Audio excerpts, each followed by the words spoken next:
Hi, Tiffany. Welcome back to my driver's company. What is a driver's company? How are you, Tiffany? How have you been? I've missed you so much. It's been so long. Anyway, today we have something a bit different, something that I kind of stole from another booktuber. And I know I'm a thief. I actually was though, like when I was a teenager, huge klepto energy, huge. And I still kind of get that like inkling still. Like, you know how sometimes like when you used to be like addicted to something, you kind of get cravings? It's the same thing for me, honestly. Sometimes I'll go to a store and be like, should I just shoplift something? I don't though. I got this idea from this girl. She's stunning, she's beautiful. She had pink hair in the video, which I'm very jealous of. She did this video where she talked about her favorite horror books from horror subgenres. I will link her channel, Wicked Reading, down below in case you want to go check out her video, her channel. This also isn't every single horror subgenre because there are so freaking many of them. It's a little bit hard to do all of them. It's a little bit hard. So we're just gonna stick to like 5 or 6 or something. I chose 2 books for each subgenre. These are the creme de la creme, okay? These are the Jordaline classics. If I had a restaurant, but the restaurant just served books, these would be on the menu. These are books that if you don't read them, you're bad. But first of all, Tiffany, I'm an entrepreneur. And I know you're like, are you a Jordaline? I am. I don't feel like one, but I am an entrepreneur technically. And maybe you're an entrepreneur and maybe you need a website. And that's where today's sponsor, Squarespace, comes in. Squarespace, in case you don't know, is an all-in-one website platform. You can take little tools, you can take little things, and you can build a website on Squarespace, and it's easy peasy lemon squeezy. Squarespace gives you everything you need to claim your domain, showcase your offerings with a professional website, grow your brand, and get paid all in one place. I've talked before about how I'm building a website specifically for my patrons so that they have a place to go for all things readathon. Because on my Patreon, I'm constantly doing readathons, and I always feel as though on Patreon, it's not immersive enough. I want my patrons to have this whole experience with these things that I'm building for them. Squarespace makes it so easy for me to create that. It was so easy with their AI builder to get everything kind of like slim slam, thank you ma'am. Nobody says that. I just need to go in there with my magic little fingers and add the things that I want. And again, I'm still not done it yet. Building this website has been easy, fun, and intuitive. Maybe you want to build a website to like grow your brand, to sell stuff, to start a blog, whatever. What you need to know about Squarespace if you're starting to think about making a website, building a website, is how easy it is to get discovered fast with integrated Squarespace SEO tools. Every website is optimized to be indexed with meta descriptions so you show up more often in search engines and bring in more of your ideal customers. Squarespace has the SEO covered. What you need to know also is email campaigns, okay? All the tools you need to engage clients, promote your services, and grow your business are built in. Set up email automations to stay connected, nurture leads, and save time. On your Squarespace website, people could sign up for emails and you can be like, hey babe, what's up? Help to build your community even further. Squarespace, they came to me and they were like, Jordaline, we love what you're doing. And I said, Squarespace, thank you. I get it. So if you click the link in my description, you go to www.squarespace.com/Jordaline Reads, you get a little free trial. And then when you're ready to launch your website, you can get 10% off your website or domain with the code Jordaline Reads. Once again, click the link in the description, maybe start a free trial. And then when you're ready to launch your beautiful, gorgeous website, you can get 10% off your website or domain with the code Jordaline Reads. Thank you so much to Squarespace for sponsoring today's video. You know what's really annoying about my hair specifically? Also, I'm back to short hair. After having 24 inches of thick, luscious, beautiful hair, it feels nice to kind of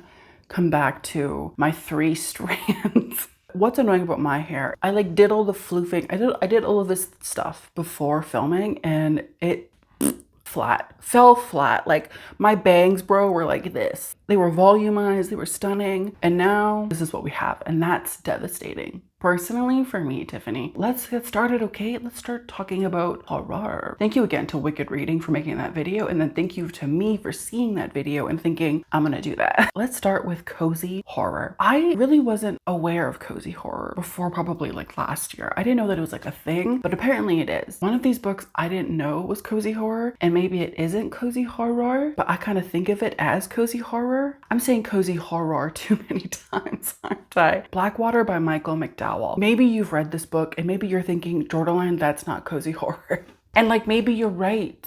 But I kind of think it is. It is definitely a horror novel, but it doesn't have that much horror in it, which kind of makes me feel, and maybe this is crazy, but hear me out, I do kind of feel like it is on the cozier side. Anyway, this is about a town, I believe in like Mobile, Alabama or something. This though is about the Caskey family. Okay, so one day, this Caskey guy, his name is Oscar. Oscar and his like servant are on the river and the whole town flooded, right? And so they're just like, you know, in a boat rowing. And they see this woman in a swamp in the flood. They're like, are you okay? Do you want to get in the boat? And she was like, I'd love to get in the boat. Thank you so much. That's so nice. And this woman, whose name is Eleanor, her and Oscar, it's like love at first sight, basically. Like they are infatuated with each other. They get married. The only thing is Eleanor is also kind of like a swamp monster. Okay, so she can turn into like some kind of Eltric being. Is that the right word? Eltric? She turns into some kind of monster. She kind of has to like do a little bit of blood sacrifice every now and again to stay alive kind of vibes. You know what I mean? It's less about Eleanor being a monster and more about like the family drama and like the interpersonal relationships. It just every so often also has this thing of like, hey, don't forget, Eleanor can turn into like a swamp thing and will eat children in their bones. That's kind of just the vibe. That's why I kind of think it's like a cozy kind of horror. Horror is on the back burner whilst the family drama, and the family drama is juicy. Juicy. There's a mother-in-law and she is hateful. It's also set in the South, so you know that they are shady. This is really good. 10 out of 10. You need to read this. The other cozy horror that I have is one by Miss Darcy Coates. Is Darcy Coates a woman? I'm assuming. I thought I was going to fully hate this book, but it turns out I actually loved it. And that was Hunted by Darcy Coates. Now, in my head, Darcy Coates is the queen of cozy horror because I feel as though her horror is very like, oh, it's a haunted house and, you know, all the characters are basically the same, etc., etc. And it's just kind of like fun, kind of like easy. This book is about this girl who goes missing in the woods. And then her family, specifically her brother, is like, we got to find her. We have got to find her. So him and his friends go out into the woods to try to find his sister. But you know, of course, nothing goes right. Also, there's like a cop who should be a lesbian, but wasn't. Looking at you, Darcy. I saw what you did and I didn't like it, but this book was really fun. It's just one of those books where it's kind of mindless, where there are these archetypes, but for some reason, they all kind of like line up perfectly like little dominoes. And so even though they are cliches and it is derivative, you're kind of just like, yeah, I accept it because it's kind of done well. I think as long as something is done well, a lot of things can be forgiven. That was the cozy horror. Oh my God. So simple, so easy, so beautiful. Next, let's talk about vampires. I was thinking, I was like, is vampire horror a subgenre of horror? But I wasn't sure. But then I was like, who cares? It's my fucking video. I can do whatever the fuck I want. First of all, we have to talk about this book. I read it like a few years ago and I still think about it. It still haunts me. And I probably should reread it, but I also have all of these books to read. So it's a little bit stressful. Suffer the Children by Craig DeLuey. This cover is so creepy, but I kind of love it. Craig, when he did this, at least in my opinion, Craig kind of hasn't really been popping his pussy. Like he's kind of just been stationary. But with this, he was splattering pussy juice all over me, all over everybody. That's kind of gross. And I kind of regret saying that. But either way, you get what I mean. He was popping it, bro. This is so good. And I don't understand how anyone could read it and not love it. This is about the world. Imagine one day, all of the children in the world just suddenly die. Imagine your nieces, nephews, sons, daughters, granddaughters, grandsons, all of the children, little babies, little girls, little boys, dead. And so the world for like 3 days is grieving, and they have to have these like mass grave sites for all of these children. And one day, as they're putting these body bags into this massive hole, somebody noticed one of the bags start to move. Somebody notices that the bag is starting to rustle. They open the bag, and what do they see but a fucking child? Their little child eyes, blinking, awake, alive. It's very strange, but everybody is so happy. They're like, oh my God, my little Timmy, my little Sally, my little Ursula is back. Thank goodness. The only thing, these children start to feel really hungry, a certain type of hunger. And the adults try to feed them, give them everything. Taco, ice cream, burrito, a lot of things in tortillas, really, okay? The children don't want the tortillas. The children don't want the tacos or the burritos. Not even the quesadilla. They're like, no, what I want is blood. This is a novel about the world's children turning into vampires. Tiffany, if you don't immediately think that's cool as hell, we can't be fucking friends, my guy. This as a movie would be crazy. I'd watch the fuck out of it. One of the best vampire novels I've ever read, in my opinion. Another vampire novel that I have, that I did read a little bit more recently, is Blood Cruise by Mats Strandberg. I read this last year physically, which is crazy for me because I'm very much an audiobook girly, but I read it physically because there's no audiobook because Mats for some reason hates me and everyone else. However, I don't hold a grudge, Mats. It's fine. This is another vampire novel. Obviously, you can tell from the fucking title probably. It's called Blood Cruise. You can also guess where it's set. It's set on a cruise. There's a bunch of families, a bunch of people coming onto this cruise. It's like a weekend type cruise. It's basically like a booze cruise. I've never been on a cruise. Kind of want to go on a cruise because it seems fun. Also, from what I've heard, it's basically just like a 24/7 buffet, and like I could get down with that. Obviously, look at me. But I'm telling you right now, this is also a 24-hour buffet for a certain little vampire. Among the people who board the ship is a woman and a child. And you're thinking that's normal. That's fine. It's just like a mother and a son. Sure. The mother and the child, they look not right. It's like an uncanny valley situation. Their skin is sallow and sunken and like sagging almost. Like they look ill. Because they're both vampires and they're starving. They go to their room, these vampires, and the woman vampire is like, hey kid, you stay here. I'm gonna come back with a fucking food source for us. She's kind of like the Cullens, you know? She's like, I'm not gonna hurt anyone. I just want to get a little bit of blood. The child, while she's away, decides to do a little bit of his own kind of like hunting and goes to try to find somebody to lure. He does. But that person that he's lured in gets infected with the vampire disease. That one person bites somebody else and they bite somebody else and they bite. And it's a whole fucking thing. And this whole cruise ship ends up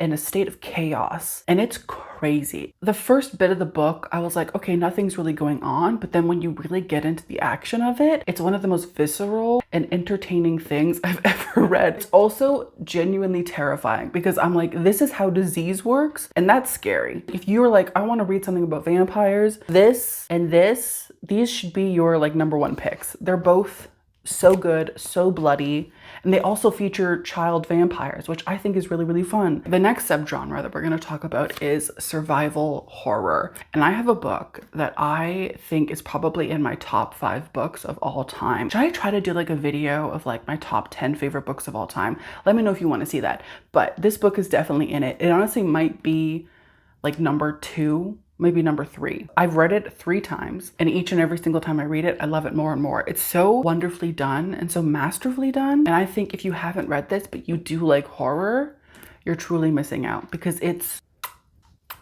a chef's kiss. That is The Ruins by Scott Smith. The people who have been with me for a while probably saw this coming. I love this book so much and I refuse, bro, to stop talking about it. I truly believe, and this is my goal, this is like what I would do if I was a dictator. I want everybody to read this. This is required reading. This would be our Bible. Now open your Bibles. Go to page 34. Let's talk about what Matthew said. Now, in case you don't know, in case you're like, Jordan, what is that about? Let me tell you, you sweet little banana cream puff pie. This is about a group of American tourists. They're in Mexico on like a little vacation, and it's like 2 couples. So it's like 2 dudes and 2 girls. It's like hetero couples. Also, they are in Mexico and they meet this German guy. And this German guy is like, hey, it's been really cool hanging out with you guys, but I can't find my brother. He's gone missing. So I'm gonna go try to find him, like in the jungle. And so these Americans are like, let's go with the German guy, woo. They go with him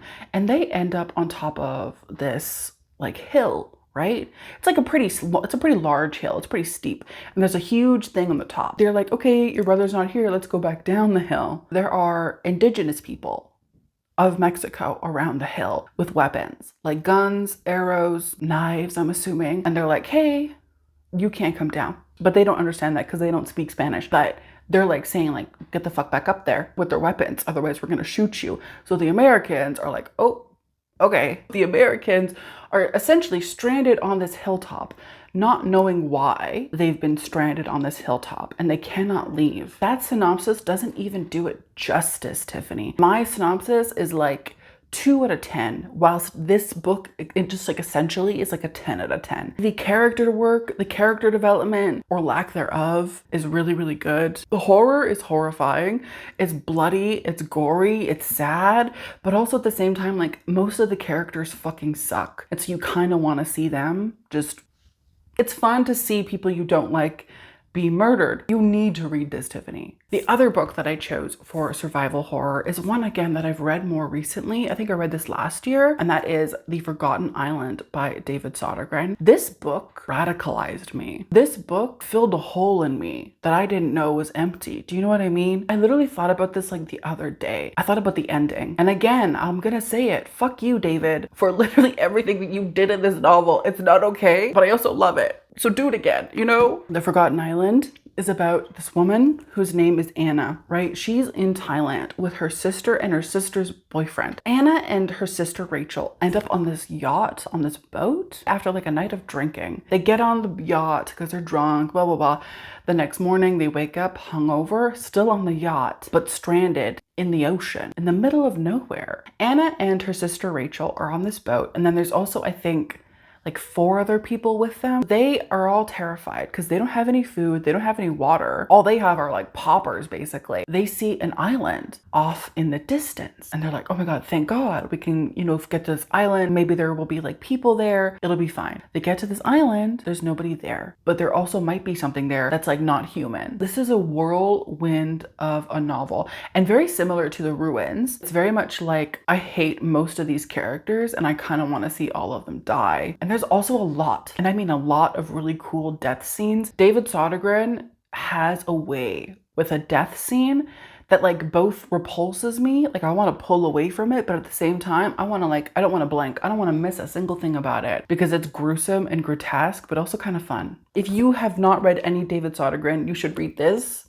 for sure. Should we talk about cannibals? And again, this is a thing where I'm like, is this a horror subgenre? Even if I'm wrong, who cares? One of them is more recent. The other one is I read a few years ago. That's like a classic. I've read a lot of cannibal fiction, a lot of cannibal horror. I've read so many of them. I don't know which one to choose, but then I saw this one and I saw the cover and I was just reminded of the beauty. The Eyes Are the Best Part by Monica Kim. I don't even think of this really as a cannibal kind of horror book. Like when I think about this book, I don't think about cannibalism. I think about feminism. I think about intersectionality. This is about this woman named Ji-won. She is, I think, in college, and her mom has started to date a new guy. Because the thing is, Ji-won and her sister and her mom, they used to have a dad. They used to have a guy, you know, in the house. But then he was like, hey, what if I fuck off and just like never come back and start a new family? So that's what he did. So it's just been the 3 of them. But then her mom suddenly gets this new boyfriend named George. George is gross. George is the kind of guy where you go to like a restaurant and he ogles the waitress.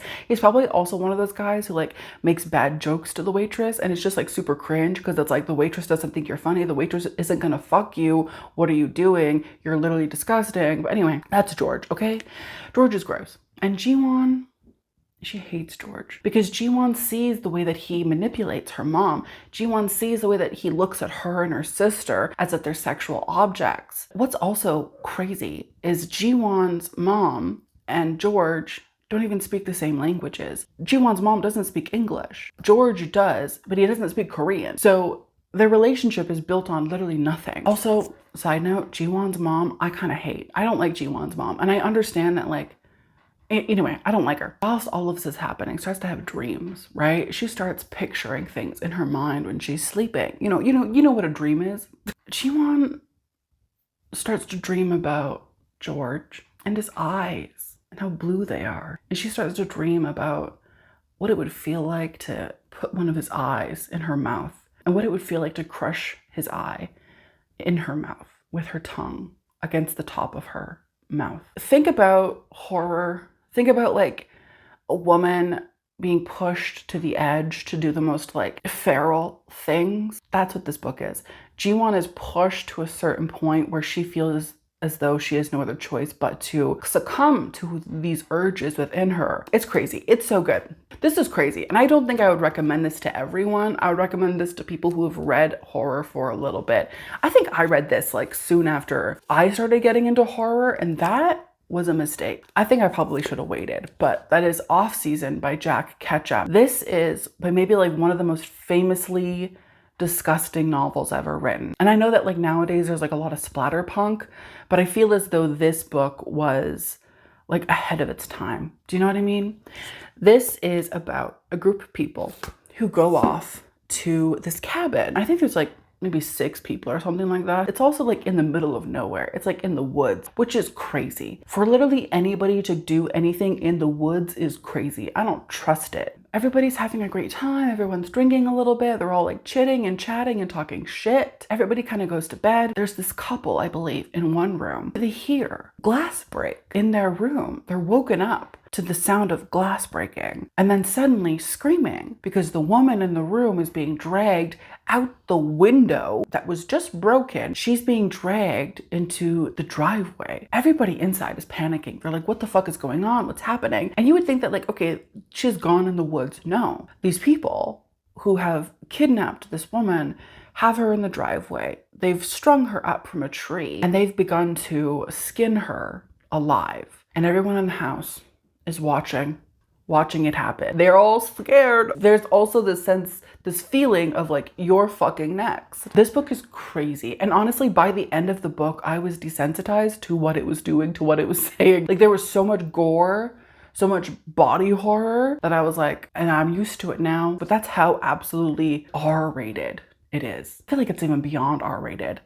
Don't read this if you're new to horror, but this is also like a really great cannibal novel. I do believe also that when it was first published, the editors were like, no, you need to cut out a lot of this because this is too much. So I would recommend getting like the versions that have been remastered basically with the original content. Let's talk about Gothic horror. First of all, I have Cold Moon Over Babylon. This is the second Michael McDowell book. I didn't even notice that actually. Cold Moon Over Babylon is a Southern Gothic horror novel. This is my favorite Michael McDowell book for a lot of reasons, okay? Number one, it's cool. It's cool as hell. In this, we're following a girl, a 14-year-old girl named Margaret Larkin. Margaret is on her bike one day, right? Coming home. I think it's raining. She's excited to get home to her grandma, to see her brother. However, somebody didn't want that for Margaret. Somebody kills Margaret by throwing her over the bridge, dropping her into a river. Margaret is dead. Margaret's family, her grandma, is like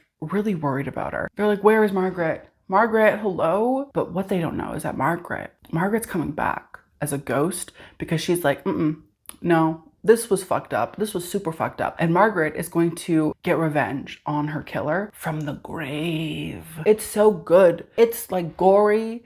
It's like spooky. It's eerie. And also like the bad guys are just the worst guys. They are bad guys. They're so fun. But then you also fall in love with the characters. But then there's like plot twists and turns. There's so much going on in this teeny tiny little novel and it's so good. I cannot recommend it enough. This also I think would be like my Bible. If I was a dictator, I'd be like, this is required reading. Everyone in the country needs to read it. The other Gothic horror novel that I have, and let me know what you think. If you think that this is actually like Gothic, because I'm kind of on the fence. I'm like, it is technically a book set around like an isolated kind of place. Kind of has like a horror mystery vibe, and that's kind of like what it seems Gothic is. But let me know. House of Leaves by Daniel Z. I always want to call him Daniel Z. Markowski, which is not his name. Mark Z. Danielewski. This is a classic novel. Absolutely classic. And if you have not read it, I totally understand why. Because she's a big girl. She's dense. She's confusing. There's a lot of this going on, but also a lot of this and a lot of this. Mark, what are we doing here, my guy? A lot of it is very dense. When I read it years and years and years ago, I loved it. I think I read it in like 2 days. I spent like 12 hours both days just devouring it. But either way, in case you don't know, this is basically about this documentary that may or may not exist, right? About a guy who buys a house and he starts to make this documentary about his family moving into this new house because he's like a photographer, but he's disgraced.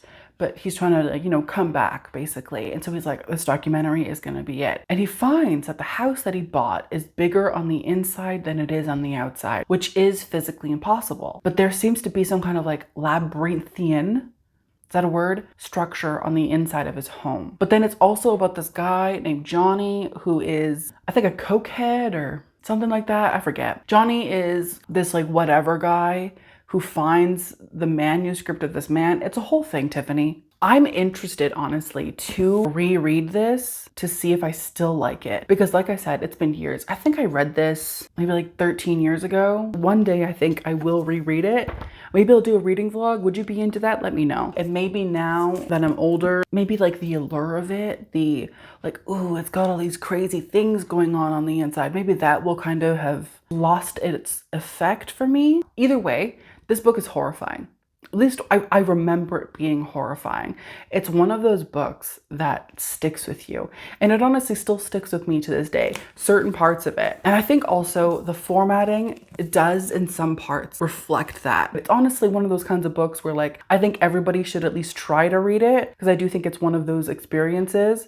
And you never know, maybe you'll love it. The two books that I have left are supernatural horror. For me, honestly, supernatural is its own thing. And then I think honestly you could also have like haunted house. It's kind of like a Venn diagram also. Do you know what I mean? Because not all supernatural horror is going to be haunted house horror, but then not all haunted house horror is going to be supernatural. Do you know what I mean? I have Mary by Nat Cassidy. This I think would probably be in my top 10 favorite books of all time. Maybe, I don't know though, it's so hard to say. Mary, you probably know what this is about, Tiffany, but let me tell you just in case. Mary's about a woman. She's older, maybe she's like 50, 55, something like that. And she is starting to see things. She's starting to have a lot of like hallucinations. She'll look in the mirror and she'll see a fucking corpse staring back at her. Something decomposing, something rotting from the inside out. And so Mary goes to the doctor. The doctor, she's like, Doc, I'm seeing a lot of fucked up shit. And the doctor is like, Mary, you're a fucking woman and you're old and you're stupid. Get out of my office. Everybody hates Mary because she's old and she's a woman, obviously. But then Mary gets a call from her Aunt Nadine. Nadine is like, Mary,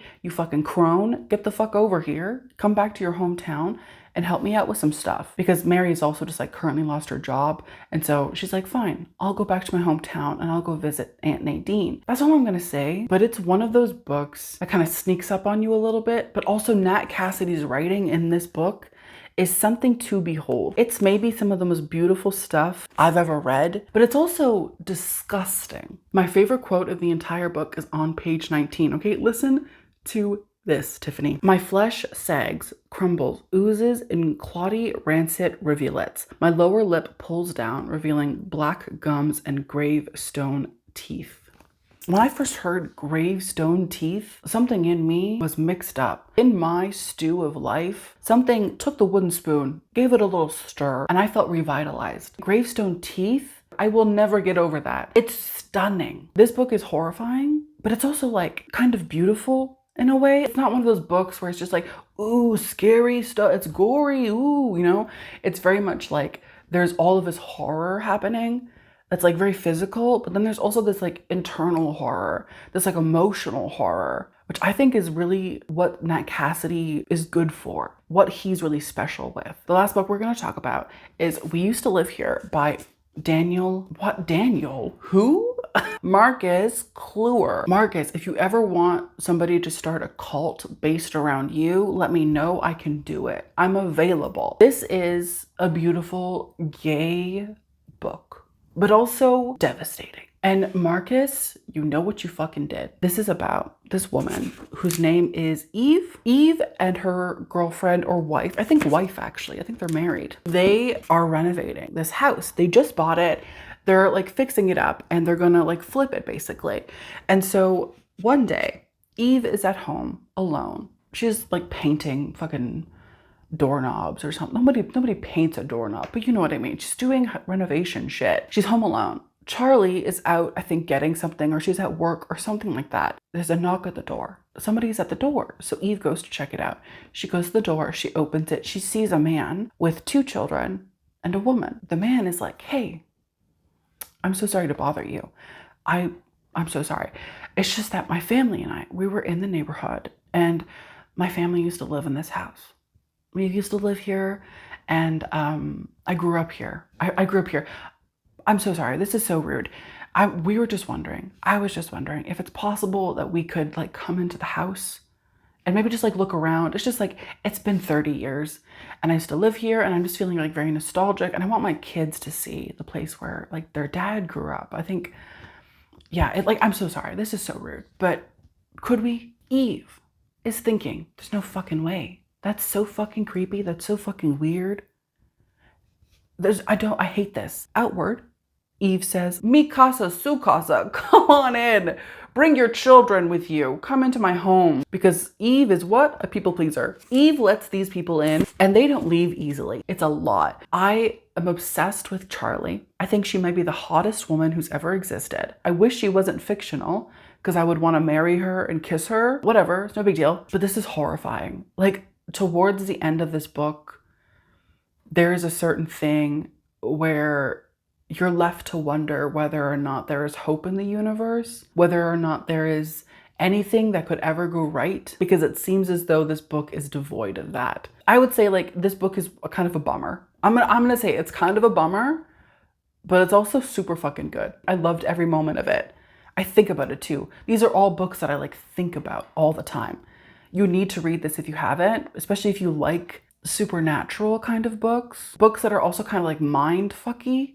That's this book. Tiffany, my friends, my family, my familia. Thank you so much for being here today, for spending this time with me. It's been so much fun. It's been so good to see you. Don't forget to hit subscribe, because we talk about spooky shit, we talk about creepy shit, we talk about things being off season and eating eyeballs and shit. Don't forget to let me know also what you thought of these books, what your favorite like subgenres are, and what your favorite horror books are in those subgenres. I want to know. Thank you so much. Also, thank you so much to Squarespace for sponsoring today's video. I will see you guys in my next one. Goodbye, Tiffany. Have a good day. Stay stunning. Stay gorgeous. I know you will. It's so effortless for you. Okay, bye.